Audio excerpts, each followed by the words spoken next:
Vraag nommer 48, een wat baie mense mee stoei. Hoe kan ek leer om myself lief te hê, soos wat God my lief het? Jesus gee die antwoord in Matteus 22 vers 33. Hy sê, met die Here jou God lief hê. Dis die eerste en groot gebod, en die tweede wat hiermee gelyk is jy moet jou naaste lief hê, soos jouself. Die meeste mense sukkel met 'n swak selfbeeld. Let mooi op die groot gebod. In die eerste plek, wees lief vir God. In die tweede plek, wees lief vir jou naaste. En in die derde plek, wees lief vir jouself.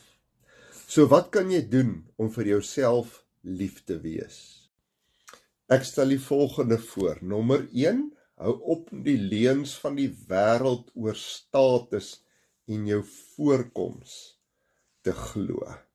En nommer 2, glo die waarheid oor wat God van jou sê. Romeine 8 vers 1 sê, daar's geen veroordeling meer vir die wat in Christus Jesus is nie.